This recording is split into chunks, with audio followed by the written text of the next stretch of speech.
Me llamo Eun y a pesar de haber superado los 75 años, lo que estoy a punto de relatar ocurrió en un día común y corriente. Buscando simplemente la comodidad de mi hogar, opté por acortar el trayecto, tomando un polvoriento camino de tierra. Jamás sospeché que esa decisión me conduciría a uno de los episodios más impactantes y aterradores de mi vida. Sin saberlo, me adentré en una casa en ruinas, un lugar abandonado y evitado por todos durante años. Lo que descubrí en su interior me heló la sangre, causándome escalofríos hasta el alma, una joven demacrada y asustada, acurrucada en un rincón sombrío, y en sus brazos un bebé. Sí, un bebé real, recién nacido, que emitía un llanto débil y casi imperceptible. Fue en ese instante cuando mi vida tomó un giro inesperado. La revelación que experimenté en aquella casa me robó el sueño durante incontables noches.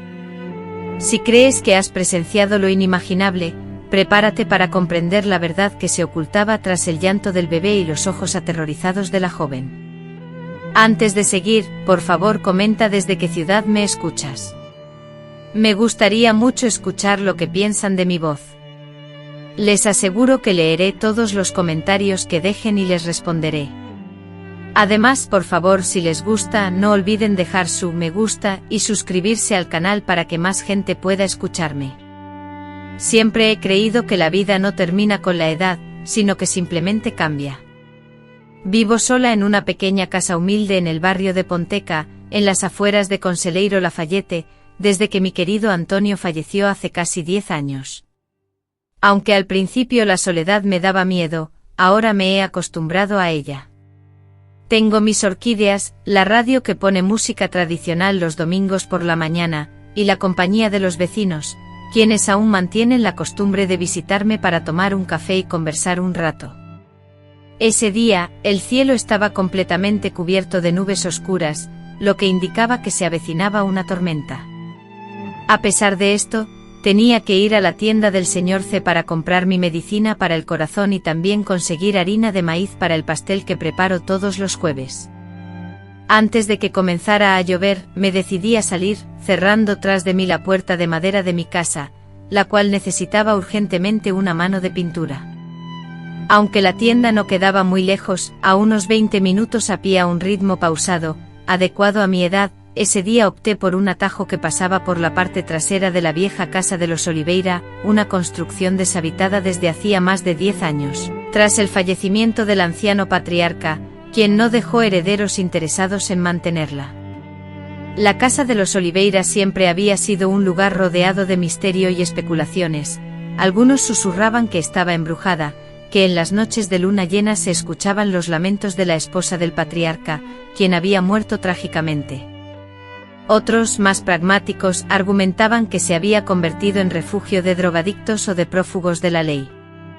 Nunca había prestado demasiada atención a esos rumores, pero tampoco me sentía muy cómoda pasando por allí sola, especialmente con el cielo tan gris y amenazante de aquella tarde.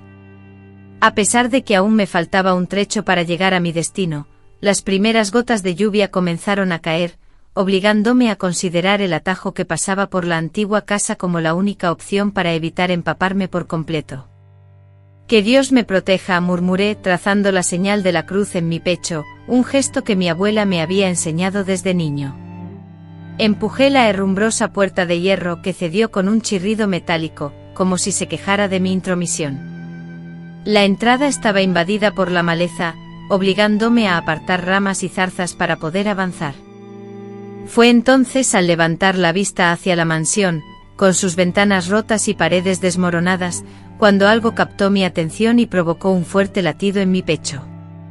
Una luz intermitente de un tono amarillento y débil, similar al brillo de una vela o una lámpara de aceite, emanaba de una de las ventanas del piso superior. Aquello era completamente inexplicable, ya que la electricidad en ese lugar había sido cortada hacía décadas, un hecho conocido por todos en la región. ¿Acaso habría alguien viviendo allí? Un escalofrío helado me recorrió la espalda, despertando en mí una mezcla de inquietud y anhelo de saber. La lógica me susurraba que continuara mi camino, que ignorara la extraña luz y me mantuviera a salvo. Después de todo, ¿qué podría hacer un viejo como yo ante la amenaza de criminales o adictos? Pero mi corazón, ese fiel consejero, me urgía a avanzar. Una fuerza invisible parecía tirar de mí, arrastrándome hacia aquella casa abandonada, ignorando la lluvia que se intensificaba. Las pesadas gotas golpeaban mi viejo paraguas con furia, como si la naturaleza misma me instara a buscar refugio. Solo echaré un vistazo, me dije, luchando contra el temblor de mis manos artríticas. Avancé con cautela por el sombrío callejón de losas, cada paso más dudoso que el anterior. Las tablas del porche crujieron bajo mis pies, como una advertencia a quienquiera que estuviera al otro lado de la puerta. Frente a la entrada principal, una enorme puerta de madera oscura, que en su día debió ser esplendorosa, se abría ligeramente, una clara indicación de que no estaba sola en aquella ruina. Sentí la humedad de la madera al apoyar mi mano y con cautela, la empujé. Fue entonces, mientras la puerta cedía, cuando un sonido heló mi sangre y disparó mi pulso, un llanto. No era un llanto cualquiera, sino el grito desesperado, agudo e inconfundible de un recién nacido. Ese llanto infantil, como una llamada desde lo más profundo de la casa, resonaba por las estancias vacías, llegándome como una súplica. El frío, la lluvia, los años que pesaban sobre mí, e incluso las prudentes advertencias de mi esposo, que siempre me pedía que no me metiera en problemas, desaparecieron de mi mente. Un bebé aquí, susurré, incrédula, mientras mis ojos luchaban por adaptarse a la oscuridad del interior. El aire, denso y cargado con el olor rancio de la humedad y el abandono, se mezclaba con una tensión palpable, una desesperación humana que se sentía como un peso invisible. Me adentré cautelosamente en el interior, guiado únicamente por el sonido lacerante de un llanto que parecía provenir de lo más profundo de la casa y que se hacía más intenso a cada instante. Con la voz temblorosa, rompí el silencio preguntando, ¿hay alguien ahí? Pero la única respuesta fue el eco de mis propias palabras, que rebotaban en las paredes desconchadas y enmohecidas. La escasa luz que había vislumbrado desde la ventana procedía de una de las habitaciones más alejadas, posiblemente la antigua cocina o despensa de la casa. Con el corazón latiendo con fuerza en el pecho y aferrando firmemente el bastón como si fuera mi única defensa, me dirigí hacia esa fuente de luz. Al llegar al umbral de la habitación, la escena que se presentó ante mis ojos grabó una imagen indeleble en mi memoria. En el rincón más oscuro, acurrucado sobre un improvisado lecho de trapos y cajas de cartón, divisé a un niño, casi un bebé, con el cabello enmarañado cubriéndole el rostro pálido y sucio. En sus brazos, sujeto por una manta vieja y deshilachada, se movía un bebé pequeño, cuyo llanto se había vuelto más tenue, indicando un cansancio palpable. El niño, con ojos grandes y asustados, dirigió su mirada hacia mí, y en ella observé una combinación de pánico y ruego que me destrozó el alma. Petrificado en el umbral de la oscura habitación, sentí que mi corazón amenazaba con salirse del pecho. El niño me observaba fijamente abrazando al bebé con fuerza, como si protegiera su posesión más preciada. Un silencio momentáneo, interrumpido únicamente por el persistente golpeteo de la lluvia contra los vidrios, nos envolvió. Avancé con cautela hacia ella, y ella se replegó aún más en la oscuridad, como un ave asustada. No debe tener más de 15 años, pensé al contemplar su cuerpo frágil y su rostro infantil, surcado por profundas ojeras. Por favor, no llame a seguridad, susurró con voz débil, ahogada por el temor. No vine a robar, sino a buscar refugio. La desesperación que emanaba de sus palabras resonó en mi interior, despertando una emoción que creía haber enterrado desde la partida de mi nieto. No voy a llamar a nadie, querida, respondí esforzándome por suavizar mi voz al máximo. Solo quiero ayudarte. Ella me observó fijamente como sopesando mi sinceridad. Un llanto débil y entrecortado como un suspiro me oprimió el corazón. ¿Puedo acercarme?, pregunté indicando el bulto envuelto en una manta desgastada. La joven vaciló un momento, luego asintió levemente. Me acerqué lentamente sintiendo el frío del suelo de baldosas agrietadas bajo mis pies. El aire era pesado, impregnado de un olor a suciedad y, más alarmante, el inconfundible aroma de la fiebre. Me arrodillé a su lado, ignorando el dolor punzante en mis rodillas. El bebé, con su piel delicada y rosada, parecía haber llegado a este mundo hace muy poco tiempo, quizás solo un par de días. ¿Es un niño?, pregunté, fijando mis ojos en el pequeño bulto envuelto en una manta raída. Sí, respondió la joven madre, que hasta ese momento había mantenido una postura defensiva, relajándose un poco. Nació hace 3 días. 3 días, Dios mío, susurré, consternada.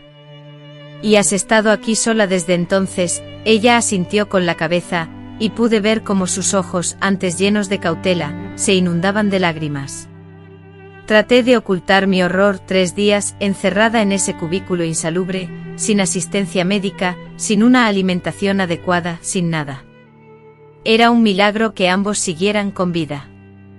¿Cómo te llamas, querida?, le pregunté mientras sacaba mi pañuelo de seda, delicado y suave, para cubrir al bebé. Aurora, respondió ella tras una breve pausa, su voz frágil. Ya tiene nombre, todavía no, admitió, mirando a su hijo con una mezcla de amor y una incertidumbre que me conmovió profundamente. Aurora, necesitáis ayuda. Sabes que no podéis quedaros aquí. Este lugar no es seguro, especialmente con un recién nacido. Se mordió el labio inferior, y nuevas lágrimas rodaron por su rostro sucio y demacrado. No tengo a dónde ir, confesó con la voz entrecortada, el abatimiento pintado en cada rasgo de su rostro. Si vuelvo a casa. Y Aurora no pudo continuar, pero el pánico en su mirada me reveló la historia completa. Con la lluvia persistente golpeando contra los cristales, Aurora comenzó a relatar su terrible experiencia, las palabras fluyendo sin freno después de una larga represión. Hacía casi 1 año, huyó de su hogar tras el constante acoso de su tío. Cuando intentó denunciarlo, nadie le creyó, ni siquiera su propia madre, quien la acusó de inventar todo para llamar la atención. El único que le brindó apoyo fue el vecino, un joven de 18 años. Juntos escaparon, sobreviviendo como podían, aceptando cualquier trabajo y durmiendo donde fuera posible. Creía que el embarazo cambiaría las cosas, que la situación mejoraría. El chico le prometió buscar trabajo y alquilar un lugar para los 3, pero el miedo lo consumió. Un día, después de dar a luz en un hospital público donde usó un nombre falso, él simplemente desapareció, pretextando que iba a buscar comida, y nunca más regresó. Mariana, consciente del riesgo de que descubrieran su verdadera identidad y la enviaran de vuelta a un hogar que ya no existía, solo permaneció en el hospital el tiempo imprescindible para su alta. Después de descubrir que la casa que alguna vez fue suya estaba vacía y abandonada, la convirtió en su improvisado refugio, donde se instaló con su hijo recién nacido. Su subsistencia dependía del agua que aún corría del grifo en el patio y de las pocas galletas que había comprado con las últimas monedas que le quedaban. Mientras Mariana compartía su historia, mis ojos se fijaron en el bebé que sostenía en sus brazos. Su fragilidad era palpable, su respiración era rápida y superficial, y su piel mostraba un color preocupante. Mariana tampoco parecía estar bien. Sus mejillas estaban excesivamente rojas y sus ojos brillaban con una intensidad que reconocía, el brillo característico de la fiebre alta. Al concluir su relato, Mariana lucía exhausta, como si el peso de sus propias palabras finalmente la hubieran doblegado. Percibí un ligero bamboleo en su cuerpo, un temblor sutil que me hizo reaccionar por instinto. Sin pensarlo, extendí los brazos y, en el mismo instante en que Mariana se desplomó, conseguí sujetar al bebé que caía. «Dios mío», exclamé con el corazón latiendo con fuerza, mientras intentaba mantener al pequeño estable en un brazo y, con la otra mano, daba suaves golpecitos en el rostro de Mariana para reanimarla. Al tocar su frente sentí un calor abrasador. «Tiene fiebre alta», confirmé preocupada. Era urgente hacer algo, pero la idea de mover a ambas, madre e hijo, a un lugar seguro se antojaba una misión imposible. Mis fuerzas, limitadas por los años, se veían aún más mermadas por la intensa lluvia que transformaba el suelo en un lodazal resbaladizo. Mi mente, en un torbellino, buscaba desesperadamente una solución. Podría llamar a una ambulancia, pero el temor a la intervención de las autoridades, que seguramente separarían a Mariana de su bebé, me paralizaba. Quizás lo más sensato sería regresar a mi casa para buscar medicamentos. Pero ¿y si el estado de Mariana se deterioraba mientras estuviera fuera? El llanto del bebé, cada vez más débil, resonaba en mis oídos, exacerbando mi creciente angustia. En ese instante mi mente se enfocó en Lucía, la enfermera que vivía en la casa de al lado y trabajaba en el centro de salud del pueblo. Ella, con su experiencia en medicina, sabría qué hacer y, sabiendo su carácter amable y discreto, no dudaría en ayudarnos sin alardes ni alarmar a nadie. Así que decidí que ella era la solución. Con sumo cuidado acomodé al bebé junto a Mariana, protegiéndolas de la humedad y de cualquier ráfaga de aire frío. «Voy a buscar ayuda a mis amores», dije en voz alta, sabiendo que Mariana, inconsciente, no podía oírme, pero necesitando verbalizar mi promesa. «Ya no están solas». Con esas palabras salí corriendo, mis piernas ya ancianas se movían lo más rápido que podían, decidida a socorrer a esas dos vidas que el destino había puesto en mi camino. Corrí bajo la lluvia torrencial, algo que no hacía desde hacía mucho tiempo, sintiendo la angustia latir con cada paso. El barro se metía en mis zapatos y el paraguas lo había olvidado en la granja, sin embargo, nada de eso importaba ahora. Empapada hasta los huesos, con mechones blancos de pelo pegados a mi rostro y respirando con dificultad, abrí la puerta de mi casa. Mis manos temblaban incontrolablemente, dificultando la tarea. «Dios mío, por favor, ayuda a esos niños», imploré en silencio mientras reunía mi teléfono móvil, unas mantas limpias, botellas de agua y los pocos medicamentos que tenía. Con palabras que salían atropelladamente marqué el número de Lucía. «Lucía, necesito tu ayuda urgentemente. Hay una chica y un bebé recién nacido en la granja abandonada, ambos con fiebre alta. Mi vecina, una bendición, no hizo preguntas. Simplemente me aseguró que prepararía su maletín de primeros auxilios y estaría allí en 15 minutos. Sin dudarlo, corrí de vuelta a la finca, llevando todo lo que podía en mis brazos. Al llegar, Mariana había recuperado la conciencia, pero su estado había empeorado notablemente. Sus ojos, entrecerrados por la fiebre, se abrieron con pavor al verme entrar con los brazos llenos de objetos. «Cálmate, querida. Soy yo, Dalva. He venido a ayudarte», le expliqué acercándome con cuidado para no asustarla aún más. Conseguí que una compañera, una estudiante de medicina, viniera a ayudarnos. «Te aseguro que no dirá nada a nadie». Mariana pareció calmarse un poco y aceptó el vaso de agua que le ofrecí.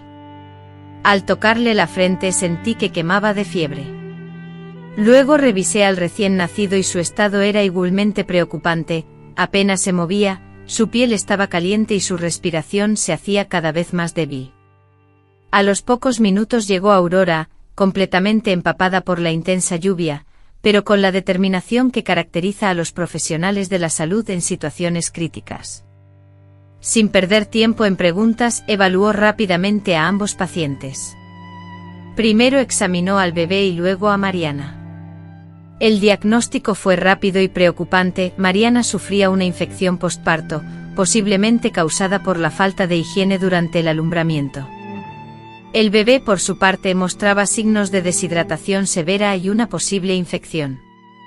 «Dalva, debemos llevarlas al centro de salud inmediatamente», declaró Aurora, guardando el estetoscopio. «Aquí no podemos atenderlas adecuadamente».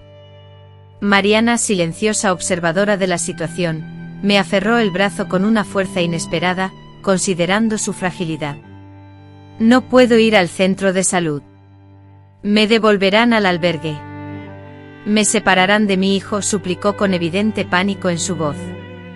Intenté tranquilizarla argumentando el riesgo para su salud y la del bebé, pero persistió en su negativa, presa del temor.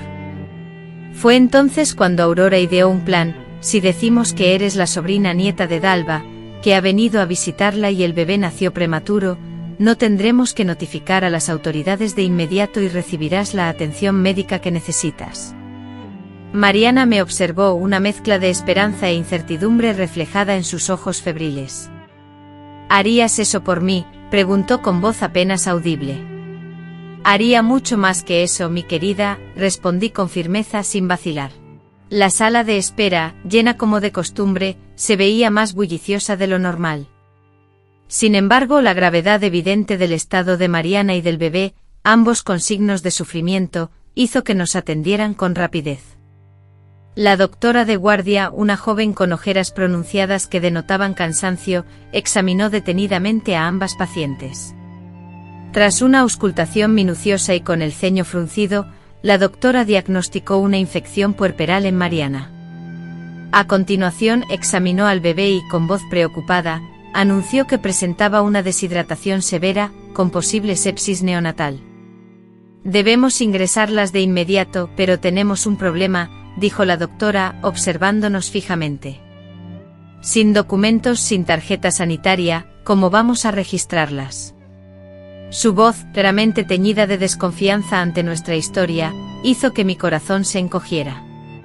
Justo cuando me disponía a improvisar una explicación más, Aurora intervino con voz firme y decidida. Doctora, debe comprender que está en estado de shock, dijo señalando a Mariana. Acaba de reencontrarse con su sobrina nieta, a quien no veía desde hacía años, y se la ha encontrado en esta situación. ¿Podemos dejar los trámites burocráticos para después, o prefiere tener 2 muertes en su conciencia? Las palabras de Aurora, pronunciadas con convicción y firmeza, parecieron surtir efecto inmediato. La doctora, visiblemente tensa, tragó hondo y, tras una breve reflexión, dio la orden de ingreso inmediato. Después del parto, que se consideró urgente, separaron a Marta de su bebé, y la recién nacida fue llevada a la unidad de cuidados intensivos neonatales para una evaluación completa. En el extenso y despersonalizado pasillo del hospital, Elena, abrumada por la situación, sintió una punzada de angustia en el pecho como si su corazón se rompiera. Lourdes, al percatarse de su estado, le tocó suavemente el hombro en un gesto de consuelo y apoyo. Todo va a salir bien, Elena. Les has dado una oportunidad que muchos les habrían negado, le dijo Lourdes con voz suave. Elena asintió, pero una premonición sombría le indicaba que esto era solo el inicio de un largo y difícil proceso.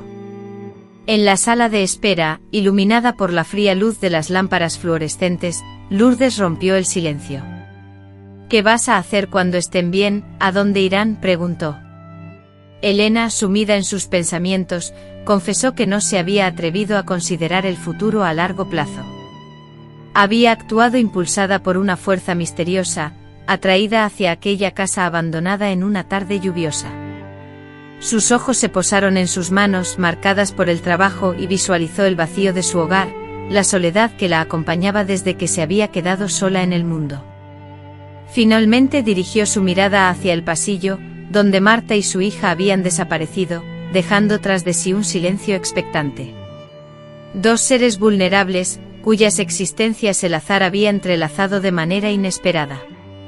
No lo sé, Lourdes, contestó Elena, pero sé que no las dejaré solas. Con esas palabras, selló un compromiso que daría un nuevo sentido a su soledad en la vejez. Esas 2 almas extraviadas despertaron en ella un sentimiento que creía sepultado con la partida de su hijo, el anhelo de proteger, cuidar y amar. Las horas siguientes se dilataron hasta hacerse interminables. Cada médico o enfermera que entraba en la habitación representaba una fugaz esperanza, un súbito estremecimiento. Lourdes se quedó junto a ella hasta el momento en que tuvo que marcharse a su trabajo en el centro de salud. ¿Podrás quedarte sola?, preguntó preocupada. Sí puedo, respondió Elena, esforzándose por mostrar una entereza que no sentía. He pasado por momentos peores. Mentía.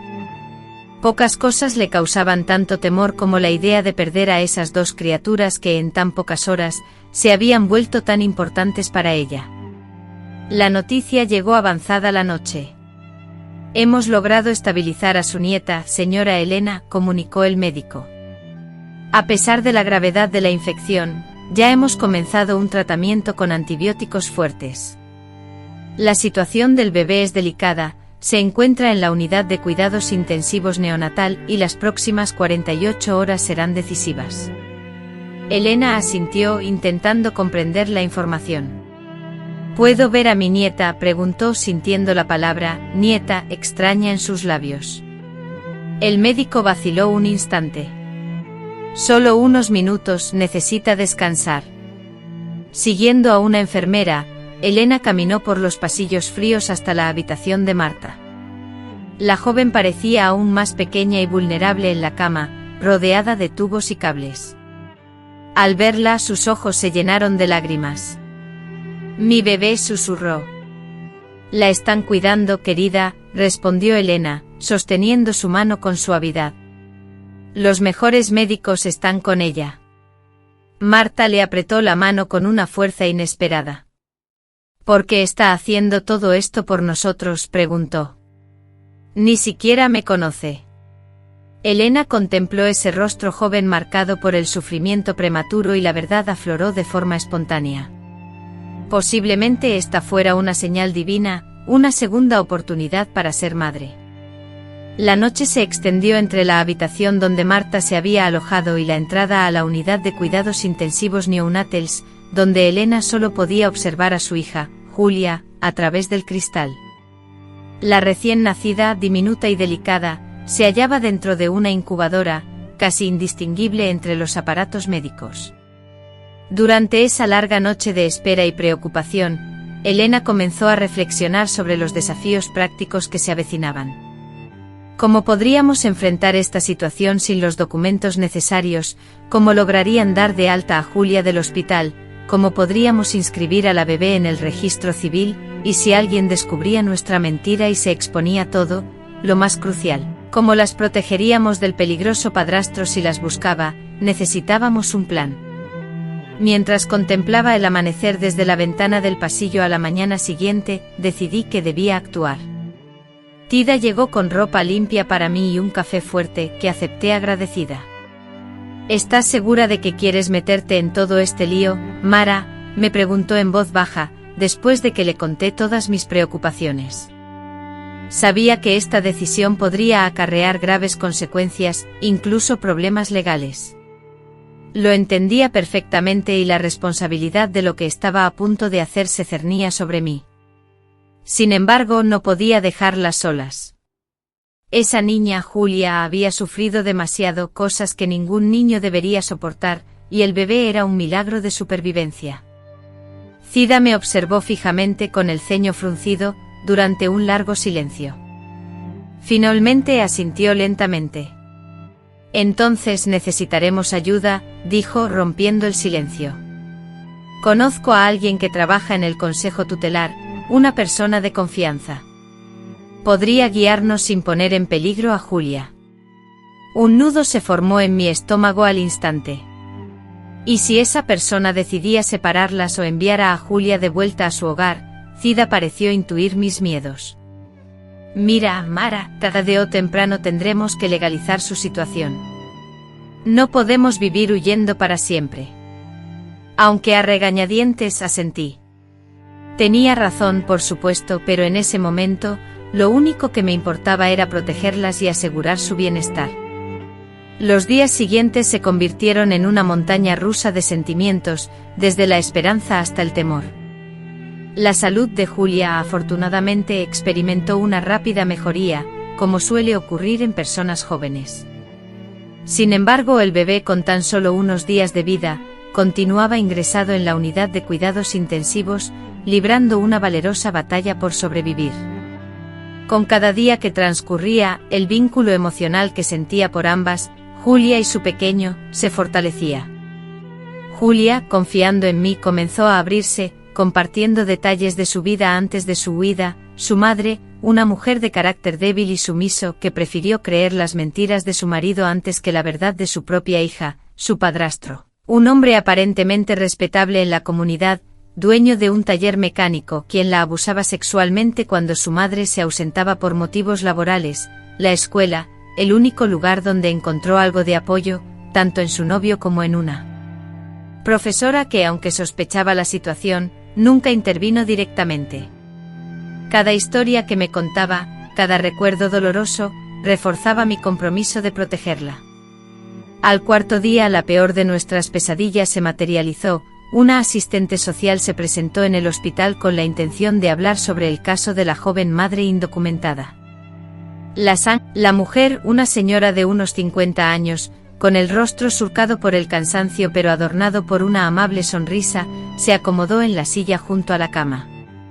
«Mire, no vengo con la intención de causar problemas», comenzó a decir con suavidad. «Pero es necesario regularizar esta situación. Sin la documentación adecuada, el bebé no podrá ser inscrito en el registro civil y ustedes no podrán ser dadas de alta del hospital». Tomé una profunda bocanada de aire, tratando de armarme de valor. «Le voy a contar la verdad, pero le suplico que nos ayude, que no nos separe». Sentí la mirada asustada de Julia clavada en mí y, con la voz temblorosa por la emoción, comencé a relatarlo todo. Conté cómo había encontrado a Julia en la casa abandonada, la terrible historia de abusos que había sufrido, la huida desesperada, el nacimiento solitario del bebé, cada detalle. Cuando terminé mi relato, la asistente social tenía lágrimas brillando en sus ojos. Doña Elena, la asistente social, escuchó nuestra historia en silencio, asintiendo levemente en contadas ocasiones. Al concluir, permaneció un largo rato sin pronunciar palabra, alternando su mirada entre Julia y yo como si sopesara cada una de nuestras palabras. Finalmente suspiró profundamente, rompiendo el silencio. «¿Comprenden el peligro al que se expusieron y al que aún se enfrentan?», preguntó, aunque su voz carecía de tono acusatorio. «Lo que hizo doña Mara constituye legalmente un delito, podría ser acusada de secuestro de un menor». Sentí un fuerte dolor en el pecho, pero me mantuve firme. Si ayudar a una niña y a un bebé a sobrevivir es un delito, entonces adelante. «Yo me haré cargo», respondí, asombrada por la seguridad que transmitía mi voz. Luana rompió a llorar en silencio y le suplicó al trabajador social: «Por favor, no me separen de ella. Ella me salvó. Es la única persona que se ha preocupado verdaderamente por mí». Doña Elena elevó la mirada al cielo, como buscando respuestas, luego sacó un pañuelo de su bolso y se lo ofreció a Luana. «Haremos lo siguiente», propuso. «Iniciaremos formalmente un proceso de protección para la menor, pero solicitaré que quede bajo su custodia temporal mientras investigamos las acusaciones de abuso. Tan pronto como la salud del bebé se estabilice, lo inscribiremos legalmente utilizando el apellido de la madre. Aunque preveo una ardua lucha administrativa y legal, estoy convencida de que, si lo que me han informado es verídico, y confío en ello, haremos todo lo posible para garantizar la seguridad de ambas». Contemplé a la mujer, invadida por una profunda gratitud que las palabras no lograban expresar. «Gracias», fue lo único que conseguí articular. Doña Elena cerró su cuaderno y se puso de pie. «No agradezca aún, señora Teresa. El camino será largo y complicado. ¿Está completamente segura de querer emprender este viaje?». Dirigí mi mirada a Luana, quien me observaba con ojos llenos de esperanza. Luego pensé en la pequeña que luchaba por su vida. «Nunca he estado tan segura de nada en mi vida», respondí. Fue así en aquella habitación del hospital, donde a mis 68 años, di el primer paso oficial para construir una nueva familia. Una semana después de la reunión con la asistente social, la pequeña bebé finalmente fue dada de alta de la unidad de cuidados intensivos. Ese fue un instante que jamás olvidaré. Luana, aunque todavía se sentía débil, pero ya recuperada de la infección que la había postrado, fue conducida en silla de ruedas a la unidad de cuidados intensivos neonatales. Allí, por primera vez desde su ingreso en el hospital, se disponía a sostener en brazos a su hija. La pequeña, cuyo rostro antes lucía pálido y demacrado por la enfermedad, ahora mostraba un saludable sonrojo. Sus diminutos dedos, con una fuerza increíble, se aferraron al dedo de Luana, como si quisieran transmitir un mensaje silencioso: «Estoy aquí, mamá. He luchado y he sobrevivido». Las enfermeras, conocedoras de nuestra historia, o al menos de la versión que habíamos contado sobre ella, tomaron una cámara fotográfica y comenzaron a inmortalizar el emotivo momento. Debemos guardar este recuerdo, comentó una de ellas. Ya habían pensado en el nombre. Luana me dirigió una mirada y luego observó a la bebé, esbozando por primera vez en días una sonrisa. Isabela, dijo con voz suave. Quiero que se llame Isabela, como la bibliotecaria que siempre me ayudó en la escuela. Sentí como las lágrimas empañaban mis ojos. Es un nombre precioso, afirmé asintiendo con la cabeza. Isabela Sales, agregué ofreciéndole mi apellido sin dudarlo ni un instante. La sonrisa de Luana se extendió brillando en su joven rostro y haciéndome imaginar, con una punzada de tristeza, cómo sería su vida si no hubiera conocido tanto dolor. Mientras organizábamos los documentos para inscribir a Isabela, utilizando el certificado de nacimiento emitido por el hospital, yo, sumida en mi optimismo, ignoraba por completo las tempestades que estaban a punto de desatarse. En esa mañana soleada, mientras completábamos los formularios para registrar a Isabela legalmente, creía con ingenuidad que lo más complicado ya había quedado atrás. No podía prever que aquello en realidad era solo el comienzo de una serie de dificultades. Al día siguiente una visita inesperada y desagradable interrumpió mi rutina. Estaba preparando mi pequeño apartamento para recibir a Luana e Isabela, acomodando la habitación de invitados que casi nunca se utilizaba, lavando la ropa de cama, y comprando pañales y ropa de bebé con la ayuda de Zilda, cuando alguien golpeó la puerta. No era un golpe suave y cordial como los de los vecinos o amigos, era un golpe fuerte, impaciente y casi agresivo. Con el pecho latiendo con fuerza, empujé la puerta de entrada y me topé con una mujer delgada, aparentando unos 35 años. Su cabello, teñido de un rojo descolorido y con raíces oscuras, contrastaba con la expresión agria que surcaba su rostro. Sin mediar saludo, con voz firme, me espetó: ¿Dónde está mi nieta? Reconocí en sus ojos la misma forma y color que los de Amanda, aunque ahora desprovistos de la habitual calidez, lo que me hizo recordar a su madre. Me quedé petrificada, intentando asimilar cómo había logrado encontrarme. Fue doña Celia, señora Elena, confesó una voz proveniente de detrás de la mujer. Me giré y vi al señor Jorge, el dueño de la panadería del barrio, con el rostro visiblemente preocupado.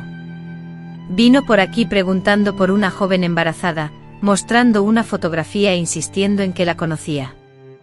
Le dije que no sabía nada, pero no se rindió. Fue entonces cuando apareció doña Celia y, bueno, acabó revelando que usted había ayudado a una chica. Sentí un vuelco en el corazón. Aprovechando mi desconcierto, la mujer forzó la puerta y entró a mi casa. Sé que estás ocultando a Amanda, afirmó Patricia, inspeccionando la habitación minuciosamente, como si esperara encontrar a su hija escondida tras los muebles o debajo de la alfombra. Vi tu publicación en el grupo de la iglesia solicitando donaciones de ropa de bebé, y no hay otra explicación posible.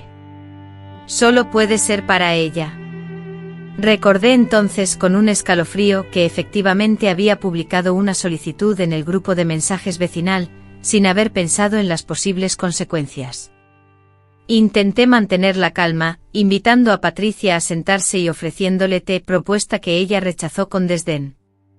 Me llamo Patricia, se presentó finalmente con evidente exasperación, no solo por la supuesta retención de su hija, como persistía en acusarme, sino, y esto era lo más evidente, por las implicaciones que ello conllevaba, la posibilidad de que las acusaciones de Amanda sobre su marido, Ricardo, salieran a la luz.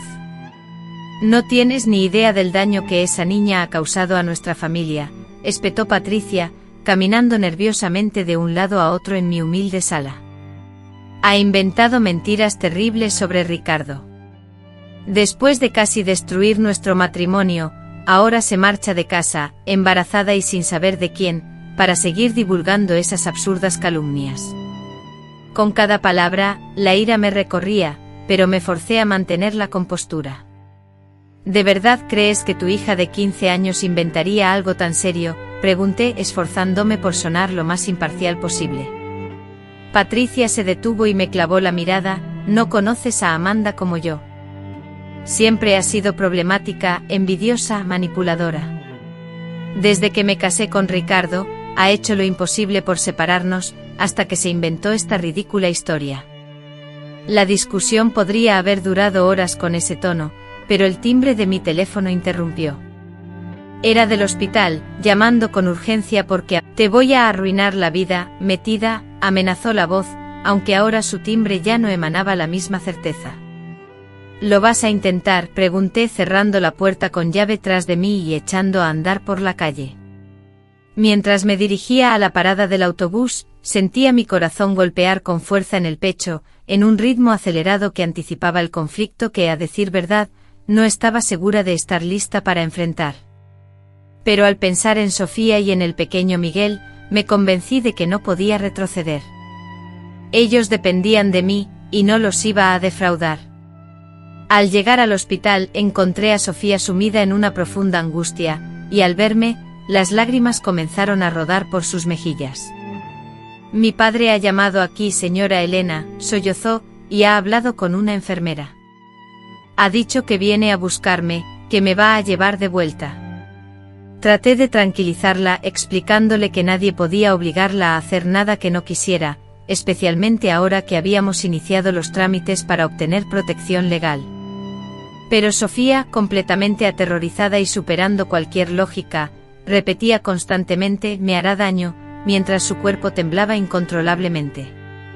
Ella estaba convencida de que Ricardo la lastimaría si regresaba, y que también causaría daño a Miguel.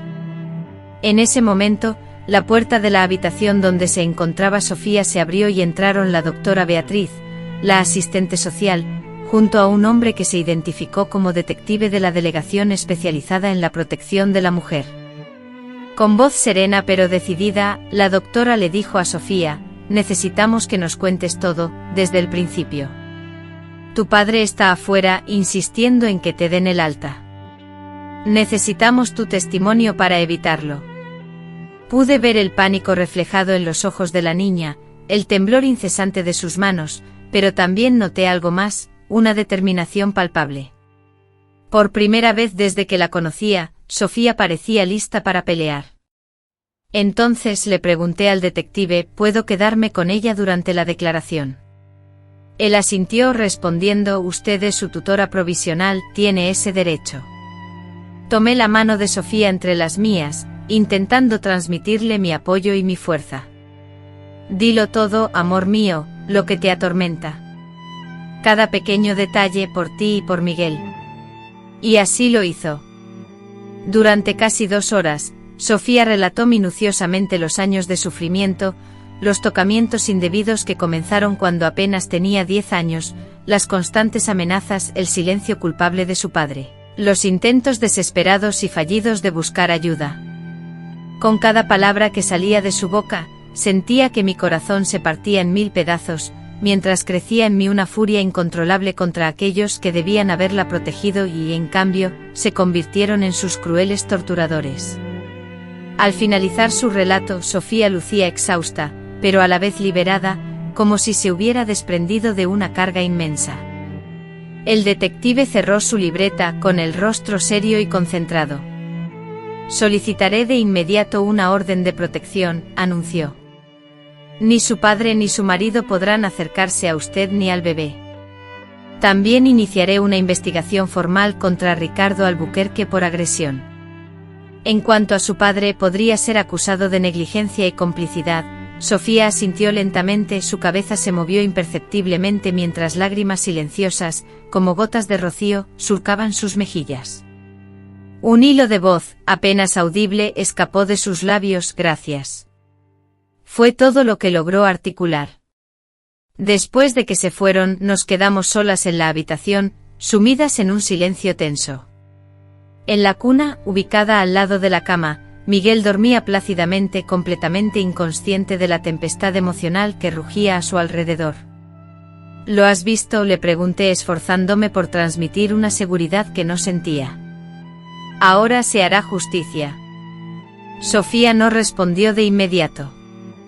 Su mirada permaneció fija en su hijo durante un largo rato, como si quisiera grabar cada detalle en su memoria.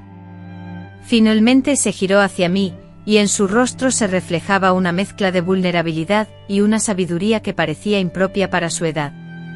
¿De verdad crees que va a ser tan sencillo?, cuestionó, su voz apenas un susurro.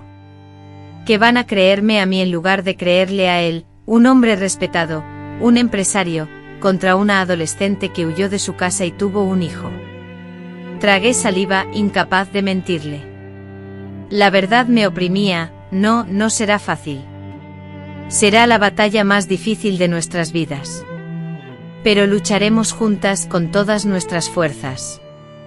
Y nunca más estarás sola, Sofía, nunca más. Me estrechó la mano con una fuerza tal que sentí mis dedos crujir, como si fuera su única tabla de salvación en medio de una tormenta furiosa. «¿Entonces nos enfrentaremos los tres al mundo?», preguntó con una sonrisa que temblaba en sus labios. «Exactamente», respondí, sintiendo una oleada de determinación recorrer mi cuerpo. «Nosotros tres contra el mundo, si fuera necesario». Los meses siguientes a la promesa de Sofía se convirtieron en un remolino de citas judiciales, entrevistas con psicólogos, visitas de trabajadores sociales y una abrumadora burocracia. Cada día presentaba un nuevo desafío, un nuevo problema que resolver. El caso, inicialmente pequeño, se extendió de manera impensable para mi tranquila vida de bibliotecaria retirada. Ricardo, el padrastro, fue citado a declarar, pero huyó de la ciudad antes de que pudieran encontrarlo. La ironía era que su fuga solo fortaleció nuestra posición legal. Claudia, la madre de Sofía, oscilaba entre ataques de ira dirigidos hacia su hija y momentos de aparente arrepentimiento, dependiendo de quién estuviera cerca. Ante el juez, solo resonaban el llanto desesperado y las súplicas. En los mensajes del teléfono móvil de Sofía, que entregamos sin demora a las autoridades, se acumulaban amenazas directas y acusaciones hirientes. Nuestra casa se transformó en un refugio fortificado, con visitas frecuentes de la policía para velar por nuestra seguridad, y el apoyo incondicional de Teresa y otros vecinos, quienes gradualmente entendieron la gravedad de la situación y se solidarizaron con nosotros. En medio de ese torbellino de caos y temor, algo milagroso comenzaba a florecer dentro de las paredes de mi humilde hogar. Nos estábamos transformando en una familia. Alice, con su inocencia, crecía sana y fuerte, y sus sonrisas, aún sin dientes, eran un faro de luz que iluminaba incluso los días más oscuros. A pesar de las heridas emocionales aún frescas del pasado, Sofía gradualmente se acercaba a la despreocupación y vivacidad propias de una adolescente. Se mostraba absorbida en sus estudios, que había retomado gracias a un programa educativo para madres jóvenes, y en otros momentos, con una sonrisa juguetona, se mofaba de mis arraigadas costumbres, como cuando insistía en colocar un vaso con agua y azúcar junto a la cuna de Alice, en un intento por protegerla del mal de ojo. La primera señal de progreso significativo apareció 6 meses después de aquella tarde lluviosa en el parque, cuando la encontré. Nos encontrábamos en la sobria oficina de la jueza de menores, una mujer seria y de mediana edad que nos había seguido con atención a lo largo del proceso judicial. Las investigaciones no dejaron dudas sobre la veracidad de las acusaciones de Sofía, especialmente después de que otras 2 niñas de la misma escuela compartieran testimonios similares sobre Ricardo. La jueza, tras ajustar sus gafas sobre la nariz, me dirigió su mirada y con voz grave comenzó: «Señora Elena Fonseca, después de examinar cuidadosamente este expediente y considerando todos los estudios psicosociales presentados, otorgo la custodia legal y permanente de la niña Sofía, con la posibilidad de que sea adoptada por la persona que la ha cuidado, si ambas están de acuerdo y Sofía lo desea al cumplir 16 años. Asimismo, se reconoce legalmente el apellido de Alice para Sofía, tal como aparece en su partida de nacimiento». Mientras tanto, las lágrimas rodaban por mis mejillas y Sofía, a mi lado, me sostenía la mano con firmeza. La jueza prosiguió: «En cuanto a la madre biológica, Claudia Silva, se establece el derecho a visitas mensuales, que deberán ser supervisadas, siempre y cuando Sofía esté de acuerdo y tras una evaluación psicológica favorable. El procedimiento penal contra Ricardo Almeida continúa en curso, y se mantiene la orden de arresto». Antes de concluir la sesión, La jueza inesperadamente se quitó las gafas, suavizando sus facciones. Con un tono más cercano, dirigiéndose a todos, dijo: «Doña Elena, a lo largo de mis 30 años como jueza, he comprendido que las familias se construyen no solo con lazos de sangre, sino también con amor, coraje y dedicación. La generosidad que usted ha demostrado hacia esta niña y su hija es algo que muy pocos saben. Cuando la fatiga me vencía, Cida, a veces, se presentaba con otras mujeres del vecindario para echar una mano. Estaba doña Antonia, que tejía ropita para la bebé Fátima, de la cafetería, que siempre apartaba un pastel para que Rafael lo llevara a la escuela. También estaba seu Jorge del almacén, que nos hacía un descuento en los pañales. Así aprendí que la familia no solo son lazos de sangre, era mucho más. Nuestra comunidad, que al principio había recibido con desconfianza la llegada del nieto que apareció inesperadamente, ahora nos acogía y protegía. Aurora se convirtió en el centro del barrio, la nieta que todos ayudaban a criar. Rafael, en ese ambiente de aceptación, floreció. Los terrores nocturnos que lo despertaban gritando disminuyeron. El miedo constante que se leía en sus ojos comenzó a dar paso a una tranquila determinación. Una noche, mientras lavábamos los platos juntos, me dijo algo que atesoraré para siempre. «¿Sabes, abuela Dalva?», me preguntó, refiriéndose a mí por el nombre que hacía poco había comenzado a usar. «Estoy convencido de que conocerte ha sido lo más significativo que me ha sucedido en la vida. Si aquella tormenta no nos hubiera obligado a buscar refugio, si no hubiéramos encontrado aquella casa abandonada y si tú no hubieras tenido la valentía de entrar, las cosas serían muy distintas». No pudo continuar hablando, la emoción lo superó por completo. «No fue mi suerte, hijo mío», le dije mientras me secaba las manos para poder abrazarlo. «Fue Dios quien nos utilizó como herramientas, a ti para salvarme y a mí para salvarte». Aunque la situación no mejoró instantáneamente, los desafíos persistieron. Roberto continuaba prófugo, lo que mantenía a Rafael en un estado de constante preocupación. Sandra aparecía de forma intermitente, a veces arrepentida y buscando acercamiento, otras veces agresiva y amenazante, dependiendo de si estaba bajo la influencia del alcohol o no. Las visitas supervisadas eran poco frecuentes, ya que Rafael aún no se sentía cómodo en presencia de su madre. El dinero siempre era escaso y a menudo contábamos las monedas para llegar a fin de mes, pero poseíamos algo que nadie podía arrebatarnos, un amor que crecía y fortalecía cada día, transformando a 3 personas heridas en una familia unida y completa. En una soleada tarde de sábado, mientras Aurora, con casi 1 año de edad, intentaba dar sus primeros pasos inseguros en el patio, apoyándose en mis manos arrugadas para mantener el equilibrio, Rafael nos observaba con una amplia sonrisa que iluminaba su rostro. Su cabello, que antes lucía apagado y descuidado, ahora brillaba bajo el sol, cortado con un moderno estilo que él mismo había elegido. Sus ojos, que antes solo reflejaban temor, ahora resplandecían llenos de planes y sueños. «Voy a terminar el curso de electricista el año que viene, abuela», anunció, acercándose a nosotros en el pequeño césped. «Y después quiero estudiar ingeniería eléctrica en la universidad. El profesor dice que puedo solicitar una beca del PROUNI si mantengo buenas notas». Le sonreí, sintiendo mi corazón henchido de orgullo. «Lo lograrás, hijo mío, y serás el mejor ingeniero que esta ciudad haya visto».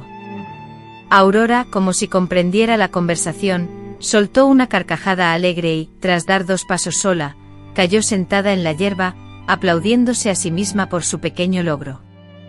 Bajo la cálida luz dorada del atardecer, los 3 compartimos una risa espontánea, irradiando una felicidad palpable. En ese instante un profundo agradecimiento silencioso emergió en mí. Agradecía la violenta tormenta que nos unió, la casa solitaria que nos cobijó y la misteriosa luz que emanaba de su ventana. Agradecía la fortaleza que desconocía poseer, las innumerables dificultades que habíamos afrontado y vencido. A los 73 años, cuando la vida parecía desvanecerse, descubrí que en realidad estaba empezando de nuevo, de una manera que jamás hubiera soñado. Era una sofocante noche de enero, casi 18 meses después de haber encontrado a Liz en aquella casa abandonada. Justo cuando el pánico que tanto temíamos nos acechó, acababa de tranquilizar a Serena, una niña de casi 2 años, que con sus rizos indomables y su sonrisa hipnótica, era una fuente inagotable de alegría. Liz, su madre, había salido para su clase nocturna, cursando el último semestre de su formación como técnico en radiología. Con gran emoción, narraba sus futuras prácticas en el hospital principal de la ciudad. Nuestra vida, a pesar de los apuros económicos y la preocupación constante por Miriam, sumada a los rumores de que Augusto merodeaba por la zona, parecía haber encontrado cierta estabilidad. Esa noche, mientras bordaba en el porche sintiendo la fresca brisa que mitigaba el intenso calor, vi un resplandor anaranjado en el cielo, proveniente de la dirección donde se encontraba la antigua propiedad de los Albuquerque. Al principio pensé que era simplemente el reflejo del sol poniente, pero comprendí rápidamente que el sol ya se había ocultado hacía mucho tiempo. Era fuego, un incendio enorme que se extendía vorazmente. Me incorporé de golpe, el corazón latiendo con fuerza desbocada. En ese preciso instante, como si el teléfono hubiese leído mi mente, sonó. Era Olivia, con una voz ahogada por el pánico. Dalva, la vieja mansión está en llamas. Hay bomberos por todas partes. Dicen que ha sido intencionado, que alguien roció combustible y la prendió fuego. Mis piernas flaquearon, sintiendo que a punto estaban de ceder, y me aferré a la pared para evitar caer al suelo. La casa donde hallé a Liz y Serena, ese lugar que, a pesar de su deterioro y ruinoso estado, guardaba un significado especial y profundo para nuestra familia, estaba siendo demolida de manera intencionada y premeditada. Olivia continuó su relato comentando que se rumoreaba y la gente decía haber visto a Tadeu, el sobrino de Augusto, rondando sospechosamente la propiedad esta misma mañana. Apenas había terminado de escuchar esa frase cuando un estruendo metálico y vidrioso interrumpió sus palabras. El sonido de cristales rotos retumbó en el ambiente y, al instante, un objeto brillante y en llamas cruzó velozmente la ventana del salón, impactando directamente sobre la alfombra, que comenzó a arder de forma fulminante. Sin tiempo para reaccionar, ni siquiera para pensar con claridad, corrí desesperadamente al dormitorio. Allí, tomé a Serena, aún profundamente dormida, la envolví rápidamente en una manta protectora y salí corriendo por la puerta trasera. El patio trasero estaba sumido en una oscuridad absoluta, pero conocía cada rincón y cada centímetro de ese terreno como la palma de mi mano. Abrí con presteza la pequeña puerta que conectaba con la propiedad vecina, donde residía la señora Antonia, y golpeé con fuerza y desesperación su puerta, implorando ayuda. Con los ojos desmesuradamente abiertos por la sorpresa, justo en el instante en que se abrieron, me percaté de que estaba llorando desconsoladamente. Entrecortando el llanto logré articular: han incendiado mi casa. Doña Antonia, sin mediar palabra, tomó en brazos a la niña, Serena, quien comenzaba a despertar sobresaltada, y me condujo con un suave empujón hacia el teléfono. Por favor, cuide de Serena mientras llamo a la policía, supliqué. Primero marqué el número de los bomberos, y acto seguido, el de la policía. Y no se le ocurra volver allí bajo ningún concepto, me ordenó doña Antonia, con una firmeza sorprendente para sus 80 años. Con los dedos temblorosos marqué el número de emergencias, relatando lo sucedido. Después intenté comunicarme con Liz, marcando su número de móvil. Al no obtener respuesta, una nueva oleada de pánico me invadió. ¿Y si el incendio en la granja y el ataque a nuestra casa no eran casualidad? ¿Y si quien estaba detrás de todo esto había interceptado a Liz en su camino al colegio? Sin dudarlo un instante, corrí a toda velocidad hacia la calle, desoyendo las desesperadas súplicas de doña Celeste para que regresara. Afuera una gran multitud de vecinos se apiñaba ya, algunos con cubos llenos de agua, luchando desesperadamente por apagar las llamas que devoraban vorazmente la fachada de mi casa. El señor Antonio me agarró fuertemente por los hombros, impidiéndome avanzar. Tranquila, doña Rosa, los bomberos vienen en camino. No puede entrar ahí dentro. Pero yo, entre sollozos, balbuceé: Mariana, tengo que encontrar a mi hija.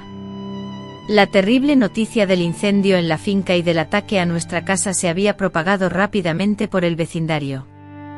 En cuestión de minutos, decenas de vecinos se reunieron, algunos arriesgando sus vidas para combatir el fuego antes de la llegada de los bomberos, y otros organizando una búsqueda frenética de Mariana.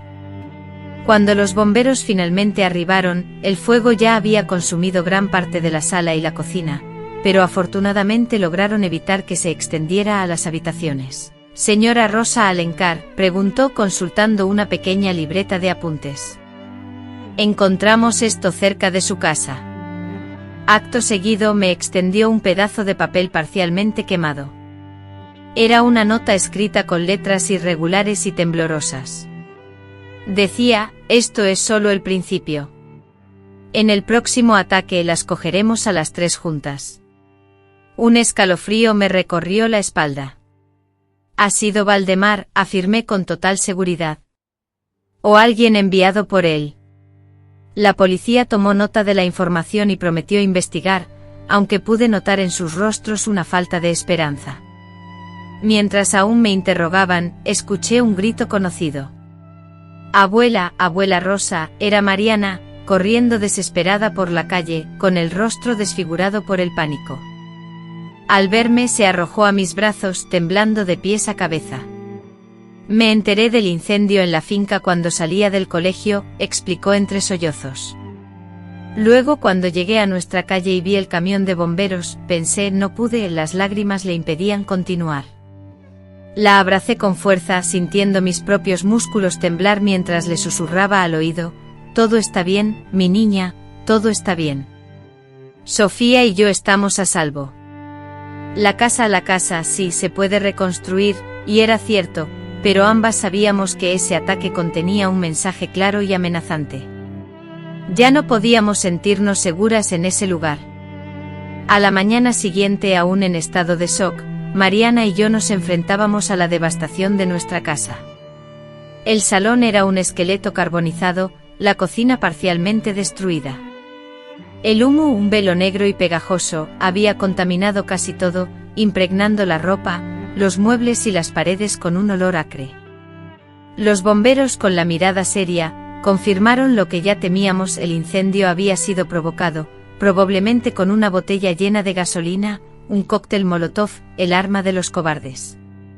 No había huellas, ningún testigo que pudiera identificar al agresor, solo la nota que ahora la policía analizaba y los rumores, susurrados con temor, sobre la posible implicación del yerno de Valdemar.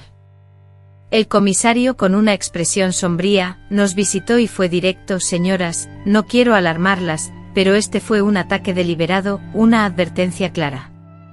Les sugiero con firmeza que contemplen la posibilidad de reubicarse, aunque sea por un tiempo». Mariana, quien sostenía a Sofía en sus brazos, asintió sin decir palabra. «Ya estamos buscando otro sitio donde vivir», contestó con una calma que me asombró. «La doctora Patricia, del Consejo Tutelar, nos está prestando asistencia. Tenemos una cita en el juzgado mañana para pedir protección policial, mientras las autoridades no detengan a Valdemar». El delegado se mostró sorprendido por la serenidad de Mariana.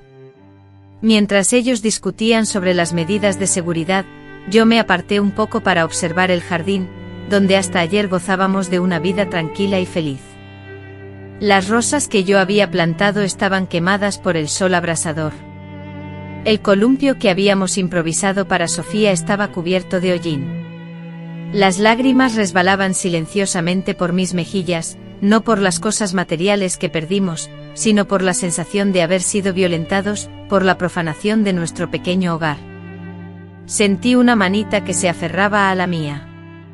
Huyendo del afectuoso abrazo de su madre, la pequeña Aurora, aún con pasos inseguros, se acercó a mí.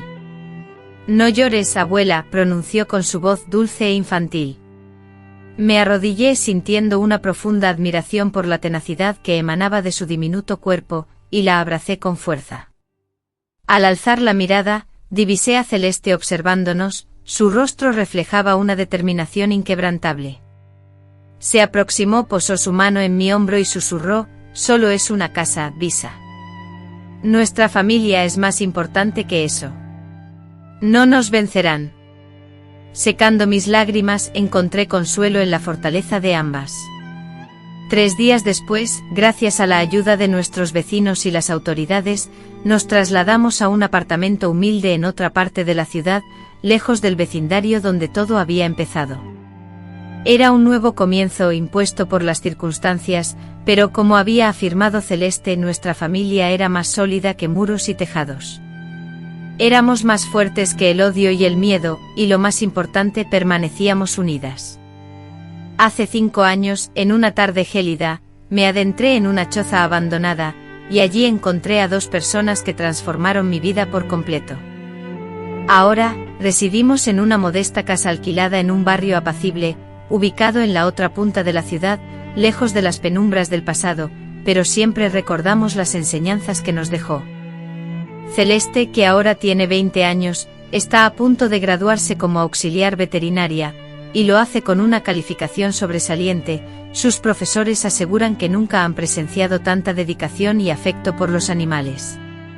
Tal vez porque ella, más que otros, comprende lo que es ser vulnerable y requerir ayuda. Aurora, nuestra pequeña Aurora, que casi tiene 6 años, es una niña curiosa y locuaz que llena la casa con sus fantasías y sus constantes preguntas sobre el mundo que la rodea. En cuanto a mis 78 años, me siento más realizada de lo que jamás imaginé en esta fase de mi vida. Aunque, claro está, no todo han sido momentos felices en estos 5 años. El juicio de Valdemar, retrasado por aplazamientos y tácticas legales dilatorias que nos han frustrado y cuestionado nuestra confianza en el sistema judicial, se extendió en los tribunales.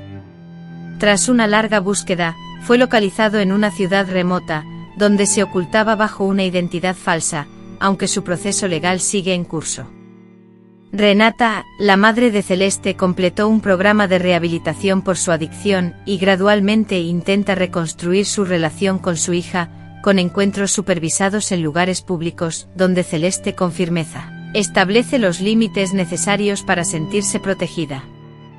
El año pasado, la justicia me otorgó legalmente la custodia definitiva de Celeste, un acto formal que simplemente confirmó lo que ya sabíamos y sentíamos profundamente.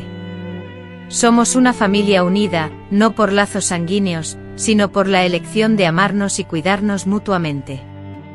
A pesar de cualquier circunstancia, este es un día significativo y feliz para nosotros.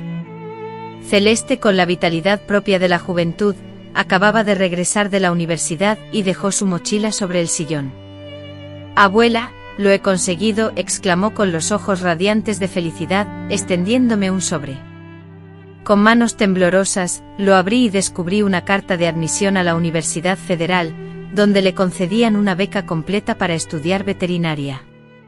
«Sabía que lo lograrías, hija mía», le dije sintiendo el orgullo inflarse en mi pecho. «Siempre supe que tenías una luz especial». Me abrazó con fuerza y por un instante vi en ella no solo a la joven decidida que es ahora, sino también a la niña asustada que encontré en aquella choza abandonada, aferrada a un bebé recién nacido y sin esperanza en el futuro. La transformación era casi un milagro. Aurora, curiosa por la algarabía, irrumpió corriendo desde la sala de dibujo, y le explicamos que mamá estudiaría veterinaria en la universidad. Una palpable alegría se apoderó del ambiente al compartir la noticia, y la niña, que pronto cumpliría 4 años, comenzó a saltar emocionada, declarando con la solemnidad propia de su edad: «Vamos a hacer una fiesta». Elisa sonrió, la levantó en brazos y la hizo girar alegremente por la sala. «Sí, mi flor, vamos a hacer una fiesta, la fiesta más grande que esta casa haya visto», respondió Elisa. Las dos continuaron la improvisada celebración mientras Marta, sintiendo una felicidad serena, preparaba la cena. «Estas son mis niñas», pensó Marta, observándolas bailar por la casa. «Esta es mi familia». A veces Marta aún se sorprendía al reflexionar sobre qué habría sucedido si hubiera ignorado la petición de ayuda en aquella noche lluviosa, si hubiera seguido su camino, preocupada únicamente por su propia seguridad. Sin duda 2 vidas se habrían perdido. Pero ahora sabía que también la suya se habría marchitado, pues se estaba consumiendo lentamente de soledad y falta de propósito hasta ese día. La noche descendió suavemente sobre la pequeña celebración familiar. Después de disfrutar de una cena especial, preparada con esmero, y un pastel improvisado, un gesto de cariño de Doña, quien, a pesar de la distancia, se esforzaba por visitarlas con frecuencia, ambas mujeres se encontraban sentadas en el porche trasero, contemplando las estrellas que, como pequeños diamantes, comenzaban a adornar el lienzo oscuro del cielo. Elisa, inusualmente silenciosa, parecía perdida en sus pensamientos. Debo hacerlo no solo por mí sino también por las demás chicas, por aquellas que aún no se han atrevido a hablar. Quizás me estén observando. Su voz tembló levemente pero se recompuso al instante. Es lo correcto. Marta tomó la mano de Elisa entre las suyas, sintiendo admiración por la fortaleza de aquella joven mujer, a quien había tenido el privilegio de ayudar a criar. Estaré ahí contigo, te lo prometo. Cada instante. No estarás sola. Elisa sonrió y apretó la mano de Marta. Lo sé, abuela. Nunca más estaré sola. Eso es lo que él nunca comprendió. Sabes, pensó que podría romperme, que podría rompernos, pero cada vez que intentaron derrumbarnos, nos hicimos más fuertes. Los ojos de Marta se humedecieron al escuchar la sabiduría que emanaban sus palabras. Desde el interior de la casa, se escuchó la voz de la pequeña Alice llamando desde la cama, pidiendo su cuento para dormir. Me toca a mí, anunció Elisa, poniéndose de pie. Vosotras dos tenéis vuestro ritual antes de dormir. Marta lo sabía muy bien. Una vez que la casa se sumió en el silencio, interrumpido únicamente por los suaves ronquidos de Alice provenientes de la habitación de al lado, Marta se sentó a la mesa de la cocina, acompañada por su viejo diario. Había comenzado a escribirlo poco después de su escape, impulsada por la necesidad de documentar su largo camino. Quizás pensaba para que algún día Alice pudiera comprender su pasado, la ardua batalla que libraron para que ella creciera a salvo y rodeada de cariño. Las páginas estaban repletas de episodios dolorosos, el persistente temor de los primeros meses tras la huida, las noches en las que Elisa se despertaba sobresaltada por pesadillas, las dificultades económicas y las interminables batallas legales. Sin embargo, también albergaban pequeños triunfos, el primer día de Elisa en el curso de enfermería, donde encontró su vocación cuidando especialmente a niños vulnerables, y el primer dibujo reconocible de Alice. Una casa con 3 figuras cogidas de la mano, acompañadas de las palabras «Mamá, yo». El recuerdo de aquella noche cuando Sofía, liberada de sus pesadillas, durmió plácidamente y de la tarde en que con tierra fértil y manos pequeñas, plantamos semillas en el pequeño huerto detrás de nuestra nueva casa, echando raíces en la promesa de un futuro. Un eco de esos momentos aún resuena en mi corazón. La incertidumbre de cuántos años más me quedan para ser testigo del crecimiento de mis nietas me embarga. La edad se siente, el cuerpo ya no responde con la misma agilidad, pero la satisfacción de haber cumplido mi misión en estos últimos años me reconforta. Les he dado las herramientas para que, cuando yo no esté, puedan forjar su propio camino. Les he prodigado amor incondicional para que nunca duden de su valía. Con mis actos, les he demostrado que el coraje es esencial para tomar decisiones acertadas, incluso cuando el peso de la vida se vuelve agobiante. Un leve sonido me saca de mis pensamientos.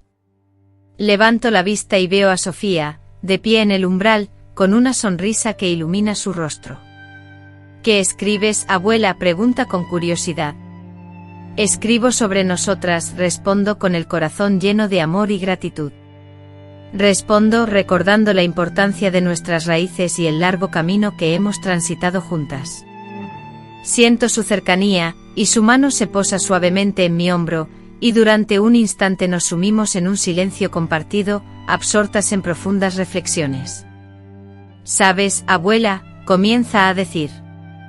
A veces mi mente regresa a aquel taller abandonado, un lugar oscuro y sombrío, pero que paradójicamente nos brindó tanta felicidad. Asiento, entendiendo perfectamente el significado de sus palabras. La vida, mi querida, es una sucesión de giros inesperados. Es precisamente en los lugares menos imaginables donde descubrimos los tesoros más valiosos. Y le aseguro que nuestra historia está lejos de terminar, para Sofía y Manuela, apenas está comenzando. Me siento agradecida de haber sido parte de este viaje, de haber sido el instrumento que el destino empleó, en aquella fría noche, para rescatar 2 vidas, y al hacerlo, salvar también la mía. Ah,